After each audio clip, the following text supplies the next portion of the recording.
Cesium-137 is a radioactive tracer element used to study upslope soil erosion and downstream sedimentation.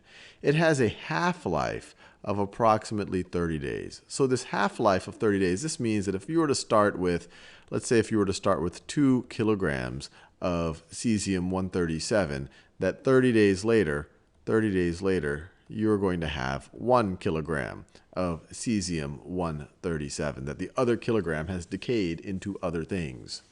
Assume, and if you waited another 30 days, you would have half a kilogram of cesium-137.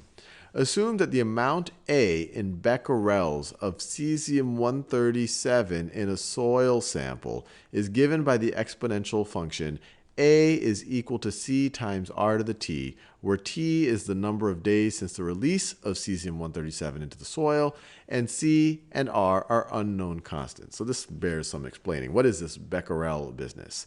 So normally, if I were to talk about the amount of some element, I'd probably be thinking in terms of mass, and I might talk in terms of kilograms.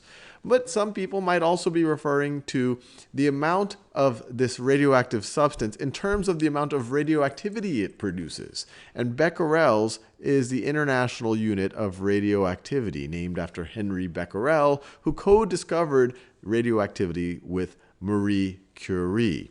So you could consider this the amount of cesium-137 that causes a becquerels of radioactivity. But either way, we can just think of it as a quantity, but it's really the quantity that causes a becquerels of activity. So just to be clear, the amount is given by the exponential function A is equal to, let me just rewrite it, A is equal to C times R to the T power, where T is the number of days since the release of the cesium-137 in the soil, and C and R are unknown constants. Fair enough? So let's just be clear. This is days since release. In addition, assume that we know that the initial amount of cesium-137 released in the soil is 8 becquerels. Solve for the unknown constants C and R. So the initial in the soil, that's when T is equal to 0, when no days have passed. So we could say that the amount at time 0, well, that's going to be equal to C times R to the 0 power, which is just going to be equal to C times 1, which is equal to C. And they tell us what A of 0 is. They say A of 0 is 8 becquerels. So this is going to be equal to 8. So our constant here, the C, is just going to be equal to 8. What is the value of the constant? We could just write 8 right over there. Then they ask us, what is the value? So the value of the constant C is 8. What is the value of the constant R? Round to the nearest thousandth. So we're starting with 8. So A of 0 is 8. How much are we going to have after 30 days? And the reason why I'm picking 30 days is that is the half-life of cesium-137. So A of 30, remember our T is in, let me just switch colors just for fun. Remember, T is in days. So A of 30, so after 30 days, I'm going to, this is, if I want to use the formula right over here, if I wanted to use the description of this exponential function, we already know that C is 8. It's going to be 8 times R to the 30th power, which is going to be equal to what? Well, if we started with 8, 30 days later, we're going to have half as much. We're going to have 4 becquerels. We're going to have 4. And now we can use this to solve for R.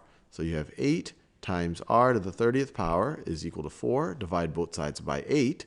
You get R to the 30th power is equal to 4 over 8, which is the same thing as 1/2. And then we can take the 1/30th, we can raise both sides to the 1/30th power. R to the 30th, but then then you could think of it as the 30th root of that, or raising that to the 1/30th power. That's just going to give us R is equal to 1/2 to the 1/30th power. And that is something that's very hard to compute in your head, so I suggest you use a calculator for that. And they hint, because we're going to round to the nearest, thousandth. So let's get a calculator right out.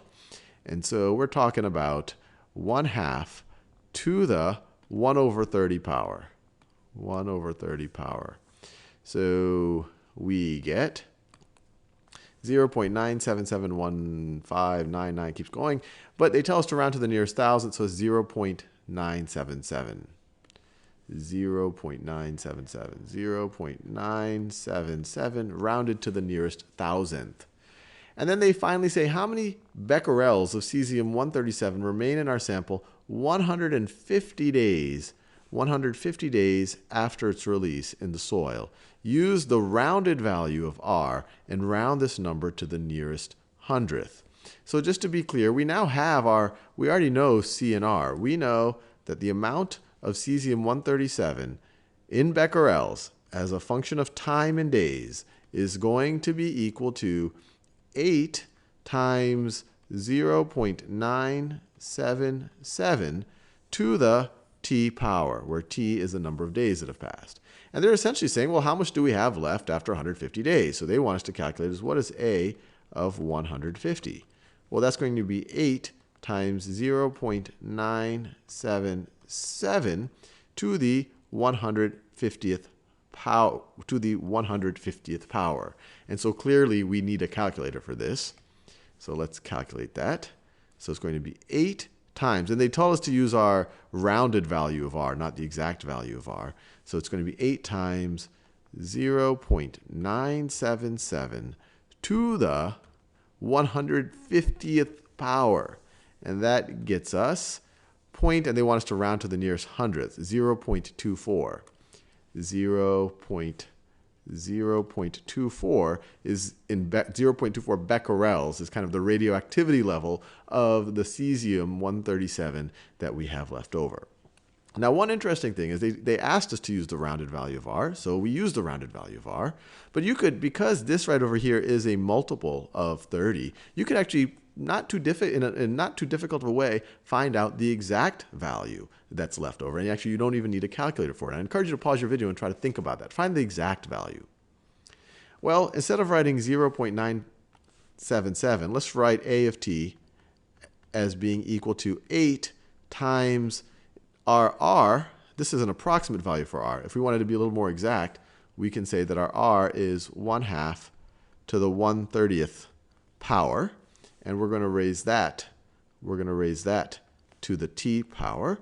Or we could say A of t is equal to 8 times 1/2 to the t over 30 power. If we raise something to an exponent and then raise that to an exponent, we can take the product of those exponents.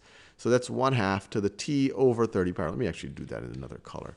Let me do that in yellow. So that's 8 times 1/2 to the t over 30 power. 1/2 to the t over 30 power. And actually, I don't need this parentheses right over here. This is another way to describe A of t. So what is A of 150? So A of 150 is going to be equal to 8 times 1/2 to the 150 over 30. Well, that's just 5. 1/2 to the 5th power. Well, what's 1/2 to the 5th power? That is 1 to the 5th over 2 to the 5th, or 1 over 32. So this right over here is 1 over 32, which is equal to 8 over 32. 8 over 32, which is equal to 1 over 4, which is equal to 1 over 4, or 0.25, or 0.25. So using our approximation for R, we got 0.24 when we rounded to the 150th power. So that's using our approximation a lot. We're taking 150 of these and multiplying them together.